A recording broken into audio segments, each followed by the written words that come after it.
Seat बंटवारे पर कांग्रेस और जेएमएल की बैठक दिल्ली के मुकुल वासनिक के घर पर इस समय चल रही है। आम आदमी पार्टी आरजेडी के बाद कांग्रेस की आज झारखंड मुक्ति मोर्चा के साथ ये बैठक चल रही है।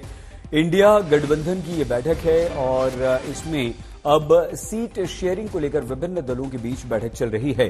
तो अभी तक फिलहाल तो कहीं भी किसी भी राज्य में कोई समझौता नहीं हो पाया है और इंडिया गठबंधन की इस बैठक में समाजवादी पार्टी हो, टीएमसी हो, उधर उद्धव ठाकरे गुट हो या दूसरा पंजाब में आम आदमी पार्टी हो, दिल्ली में आम आदमी पार्टी हो, कहीं पर भी कोई सीट शेयरिंग को लेकर सहमति अभी नहीं बनी है। और ऐसे में अब झारखंड मुक्ति मोर्चा की ये बैठक इस समय चल रही है। अमित भारद्वाज हमारी संवाददाता इस समय हमारे साथ दिल्ली से जुड़ चुके हैं।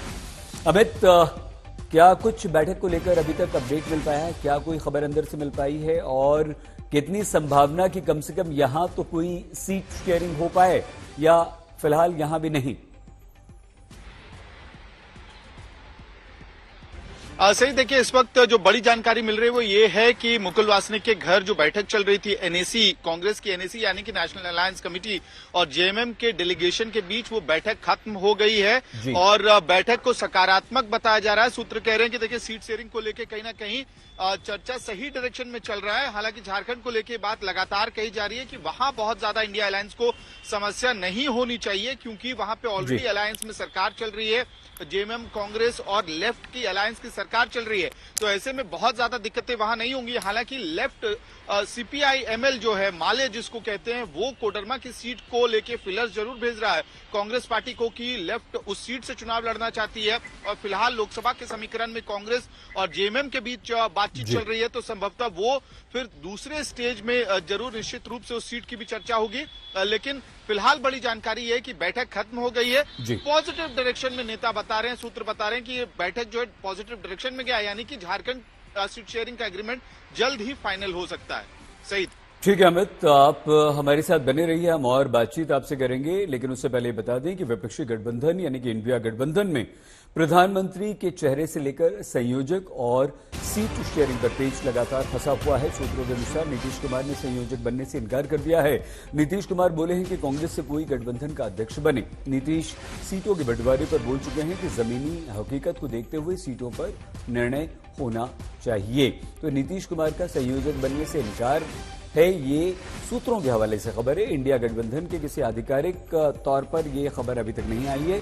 नीतीश ने यह भी कहा है कि मेरी किसी भी पद में कोई दिलचस्पी नहीं है, कांग्रेस से ही कोई अध्यक्ष इंडिया गठबंधन का बने। नीतीश कुमार ने बैठक में यह कहा है, मेरी किसी पद में कोई दिलचस्पी नहीं है। जो महत्वपूर्ण बातें नीतीश कुमार ने कही है वो हम यहां ग्राफिक्स के द्वारा आपको दिखा रहे हैं। सीटों पर समझौता सबसे बड़ी चुनौती है। नीतीश ने यह माना है कि चुनौती है सीटों पर समझौता और वो सबसे बड़ी चुनौती है जमीन पर गठबंधन बढ़ता रहे। फिर बैठक करने से कुछ नहीं होगा, आपको जमीनी सच्चाई और हकीकत में आना चाहिए। बड़े नेताओं का बैठक में ना आना ठीक नहीं है। क्यों ममता बनर्जी नहीं आए, अरविंद केजरीवाल नहीं आए, तो उन्होंने कहा कि इन्हें आना चाहिए था। कांग्रेस से कोई अध्यक्ष बने, ये लगातार नीतीश कुमार कह रहे हैं। तो इंडिया गठबंधन की बैठक में कहां पेच फंसा हुआ है? 3 मुद्दे जो सबसे बड़े हैं। संयोजक सबसे पहला, सीट बंटवारा नहीं हो पा रहा है विभिन्न राज्यों में, और प्रधानमंत्री पद का चेहरा कौन होगा? अमित, ये 3 संयोजक, सीट बंटवारा और पीएम फेस, क्या ये तीनों सबसे बड़े मुद्दे हैं, सबसे बड़ी चुनौती इंडिया गठबंधन में है या इसके अलावा भी कुछ? और क्या इन तीनों मुद्दों पर कोई सहमति बन पाने की संभावना दिखाई देती है? अमित, सर देखिए, आज जो बैठक हुई है जिसमें तमाम बड़े नेता इंडिया ब्लॉक के एक साथ दिखाई दिए, मल्लिकार्जुन खड़गे से लेके शरद पवार, अरविंद केजरीवाल तक साथ थे, लेकिन इसमें 2 बड़े चेहरे नदारद जरूर थे, अखिलेश यादव और ममता बनर्जी।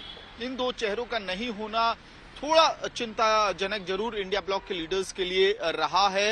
हालांकि उद्धव ठाकरे भी नहीं थे, लेकिन उनकी तरफ से एक फिलर जरूर भेजा गया था कि सब कुछ जो भी चर्चा होगी, जो फैसला होगा, उस पर उनकी आम सहमति है।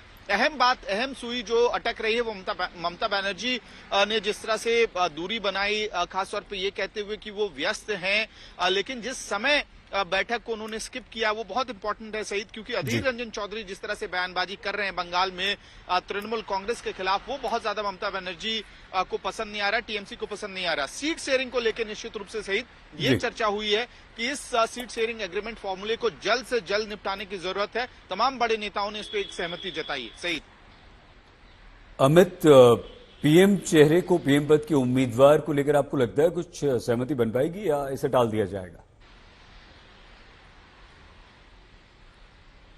देखिए, फिलहाल जो आसार दिखाई दे रहे हैं कि पीएम चेहरे को लेके बहुत ज्यादा एक्साइटमेंट नहीं दिख रहा है। पिछली दिल्ली वाली बैठक में आपको ध्यान होगा कि किस तरह से ममता बनर्जी अरविंद केजरीवाल ने मिलके ये एक बाउंसर मारा था मीटिंग में कि मल्लिकार्जुन खड़गे को पीएम का चेहरा बनाया जाना चाहिए, लेकिन खड़गे साहब ने ये मना कर दिया था, कहा कि भाई पीएम और मेजोरिटी के बाद देख लेंगे हम लोग। लेकिन इसीलिए अभी फॉर्मूला एक इजाद करने की कोशिश हो रही है, कन्वीनर और चेयरपर्सन। चेयरपर्सन कांग्रेस का हो, सबसे बड़ी पार्टी है विपक्ष की, और कन्वीनर जो है नॉन कांग्रेस पार्टी का हो। इस फॉर्मूला पे काम चल रहा है, इसीलिए नीतीश कुमार का नाम आगे किया गया था। लेकिन नीतीश कुमार और ललन सिंह द्वारा खास तौर पे जिस तरह से बातें रखी गई बैठक में कि नीतीश कुमार किसी पद के एस्पिरेशन, उनको कोई एस्पिरेशन नहीं है किसी पद को हासिल करने का, लेकिन सीट शेयरिंग सबसे पहले निपटाया जाए, ये एक नया उन्होंने अपनी तरफ से ये बॉल डाल दिया है वापस से कांग्रेस के खेमे में। जी, बहुत धन्यवाद अमित। हमारी संवाददाता अमित भारद्वाज जानकारी दे रहे थे। लेकिन बीजेपी अध्यक्ष जेपी नड्डा ने इंडिया गठबंधन पर जमकर व्यंग्य किया है। जेपी नड्डा ने कहा है कि ये इंडिया गठबंधन नहीं है, बल्कि ये तो वर्चुअल गठबंधन है, वर्चुअल अलायंस है। इंडी अलायंस है ना, इंडी अलायंस सुना है ना नाम? तो उसकी मीटिंग चल रही है। मैंने कहा कहां मीटिंग चल रही है? मैं फोटो वोटो देखने लगा, बोला नहीं ये वर्चुअल मीटिंग हो रही है। मैंने कहा बहुत सही वर्चुअल मीटिंग हो रही है, क्योंकि वर्चुअल अलायंस वर्चुअल मीटिंग ही करेगा।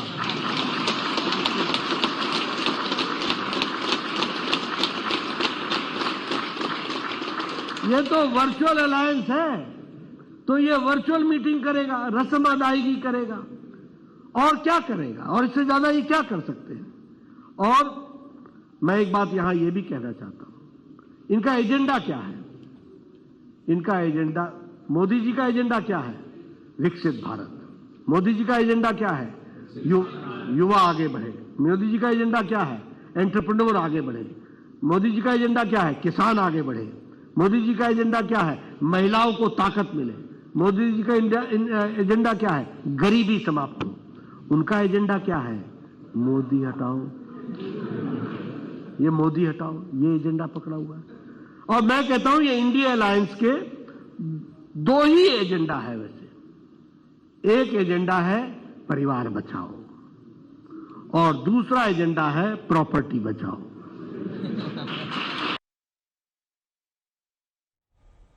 जमकर व्यंग्य किया है बीजेपी अध्यक्ष जेपी नड्डा ने इंडिया गठबंधन पर।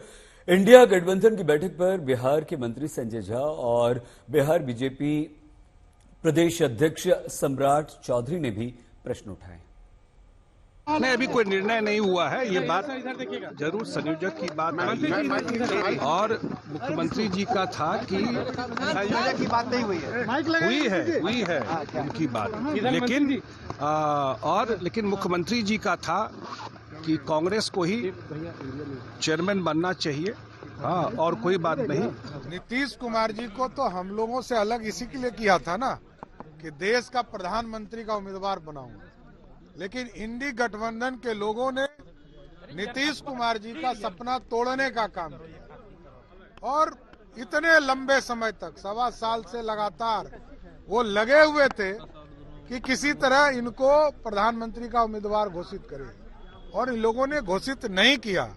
ये स्पष्ट दिखलाता है कांग्रेस पार्टी सिर्फ अपने बढ़ाव के लिए चिंता करती है, अपने पार्टी की चिंता करती है। देश में गठबंधन से उनको कोई लेना देना नहीं है।